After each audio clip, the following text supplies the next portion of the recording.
Hello, hi everyone, and welcome once again to your most amazing channel of PW Curious Junior. तो आज एक बार फिर से हम लेकर आ गए हैं 10 मिनट कॉन्सेप्ट वीडियोस आपके लिए, राइट? तो आज के इस 10 मिनट के अंदर अंदर ऐसा कौन सा इंपॉर्टेंट टॉपिक है, कॉन्सेप्ट है जो आपको बिल्कुल क्लैरिटी दे देगा, right from the basics to the very complex of it. ठीक है, तो स्टूडेंट्स आज हम पढ़ने वाले हैं टेम्परेचर के बारे में. Something that we deal with on a daily basis, something that we feel, we observe also, है ना. ये एक ऐसी चीज है जो आप लोगों ने रोजमर्रा की जिंदगी में अपने बोलचाल में भी इस्तेमाल किया होगा. कभी धूप ज्यादा है तो आप एकदम से बोल देते हो बहुत ज्यादा गर्मी लग रही है. कभी क्लाउड कवर आ जाए, ठंडी हवा चलने लगे तो एकदम से आपको ऐसा लगता है कि ठंड लगने लगी है. ये गर्म फील होना, ठंडा फील होना, ये बेसिकली आपको क्या बता रहा है? This is telling you about the property of that particular object, that is temperature, right. So इसी टेम्परेचर के बारे में आज जानते हैं that what is it and how it is being measured. ठीक है, तो अगर नॉर्मल के सिनेरियो में स्टूडेंट्स देखा जाए, किसी भी चीज के टेम्परेचर को चेक करने के लिए हम किस पे रिलाई करते हैं? हमारे टच पे. One of the senses that we definitely rely on is our touch.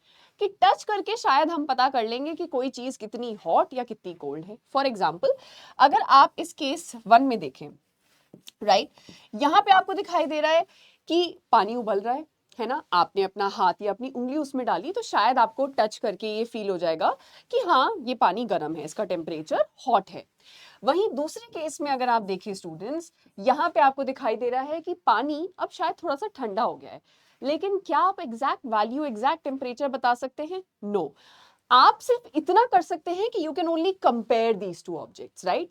But in order to know the exact value of the temperature you will have to use certain instruments, right. तो ये temperature actually में आपको बताता क्या है students? Temperature आपको basically बताता है the degree of hotness or coldness of a particular body or an object, right? That means it tells us about how hot or cold an object really is. And in order to correctly and precisely measure it, जो instrument हम use करते हैं वो है हमारा thermometer, जो आप सभी ने अपने घरों में भी शायद देखे होंगे, और घर में ना भी देखे हो तो कभी ना कभी किसी मूवी, किसी सीरीज, कहीं तो आपने वीडियोस में ये देखा होगा, सुना होगा नाम, राइट. अब थर्मोमीटर के भी बेटा बहुत सारे डिफरेंट टाइप्स होते हैं, बट उन टाइप्स को समझने से पहले ये समझते हैं कि एक थर्मोमीटर का एग्जैक्टली स्ट्रक्चर होता कैसे है, right. So basically if you look at a thermometer, it consist of a bulb, है ना, which is filled with a metal which is called as mercury and sometimes alcohol also. अब दिमाग में ये आएगा कि मैम मर्क्यूरी ही क्यों? तो बेटा, being a metal, it is a very good conductor of heat, right? And it can very easily rise, it can very easily expand also, and it can shrink also according to the given temperature. So mercury बहुत ज़्यादा useful बन जाता है हमारे लिए temperature precisely calculate करने के लिए. ठीक है, एक नैरो ग्लास ट्यूब भी होती है जिसमें स्केल्स होते हैं, जो आप यहाँ पे देख सकते हैं. So if you see, this is the bulb which is filled with mercury and this is your entire scale. ठीक है, जो आपको एग्जैक्ट मैथमेटिकल टेम्परेचर वैल्यू की बताता है.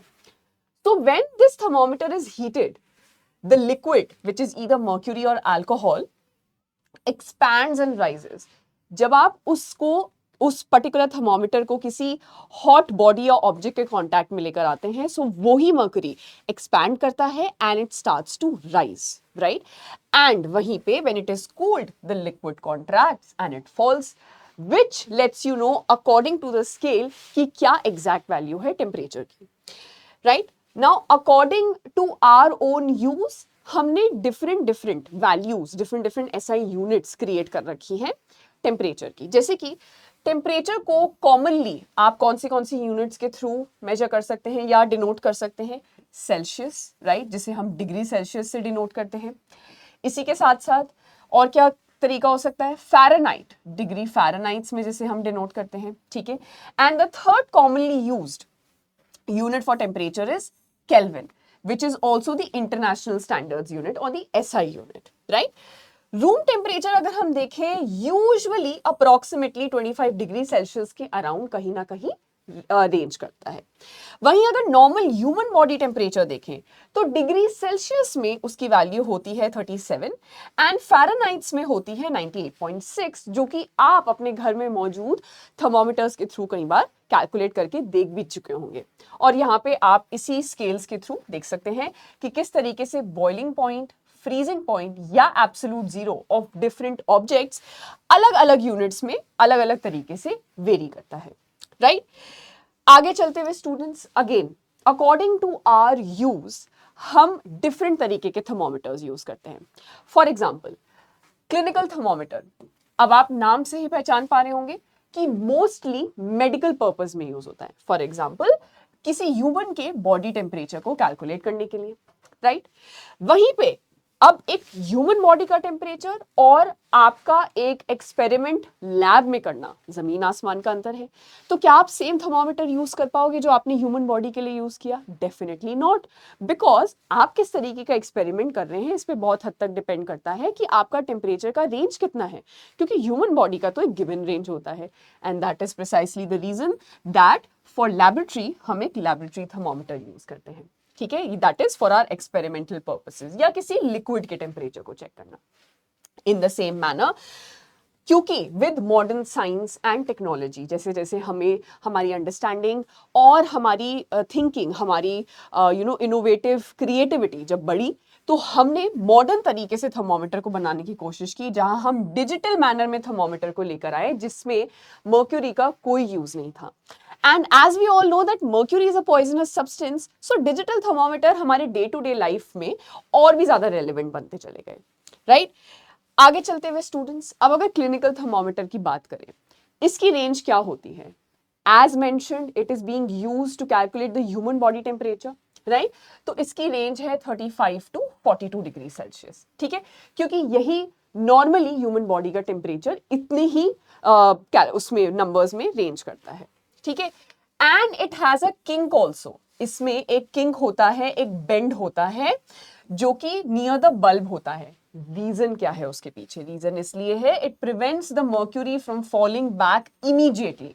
For example, if you are calculating the temperature of a human body और thermometer आपने जैसे ही रिमूव किया, इंस्टेंटली मर्क्यूरी फॉल करना स्टार्ट करेगा क्योंकि टेम्परेचर में चेंज आया है। आपके लिए रीडिंग जो स्केल पे वैल्यू आई है उसे रीड करना बहुत मुश्किल हो जाएगा, शायद आप एक्यूरेट वैल्यू ना रीड कर पाए। तो वो इमीडिएटली फॉल ना करे और आपके लिए रीड करना आसान हो जाए, प्रिसाइज वैल्यू पे अराइव करना आसान हो जाए, इसलिए किंग प्रोवाइडेड होता है in clinical thermometers. And also, because we are using it for human bodies, definitely these thermometers should be washed before and after use. This is a mandatory thing that all of us should follow.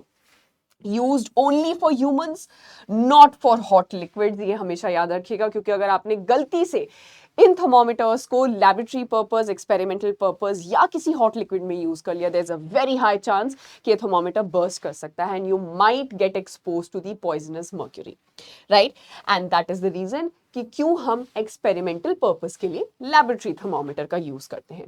क्योंकि अगर students आप इसकी range देखें, -10 से 110 degree Celsius तक जाती है approximately, right? तो वेरीड रेंज है, used in science labs, and there is no kink. Why? Because in any given experiment बहुत रैपिड चेंजेस होते हैं। उन रैपिड चेंजेस को प्रॉपरली डिटरमाइन करने के लिए, देखने के लिए और समझने के लिए किंक यहाँ पे इन थर्मोमीटर्स में प्रोवाइडेड नहीं होता, right? So the mercury can fall back quickly and can rise also that rapidly according to the changing temperatures.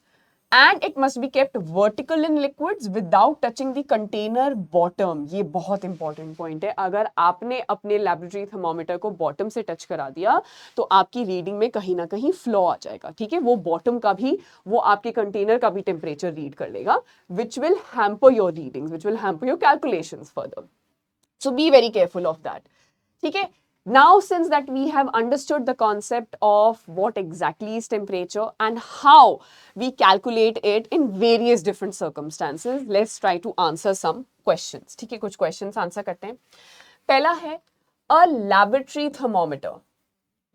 Laboratory thermometer की बात हो रही है, reads -5 degree Celsius. What does this tells us? ये हमें क्या बताता है? ये आपको बताना है मुझे, ठीक है? इट इज फॉल्टी, खराब है thermometer. It can measure below 0 degree Celsius, 0 से नीचे मेजर कर सकता है, इसलिए -5 दिखा रहा है. It is a clinical thermometer, clinical है इसीलिए दिखा रहा है. और the thermometer has been broken.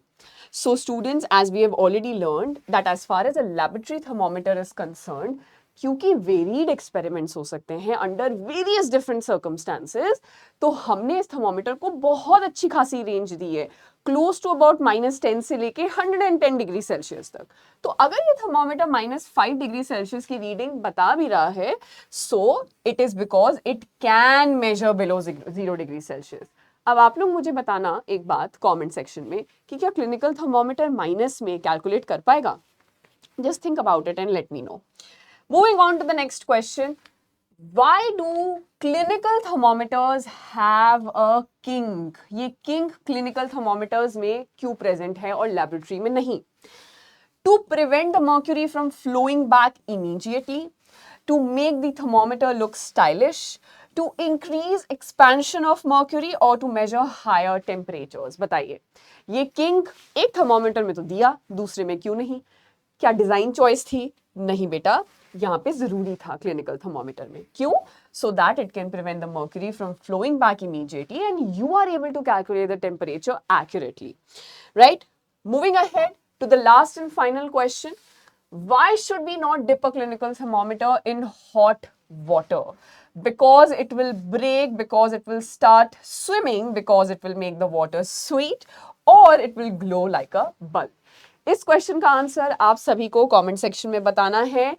Till then, thank you so much for watching this video. I really hope as far as this concept is concerned, आपको total clarity मिली होगी. Please keep waiting for more such videos, right?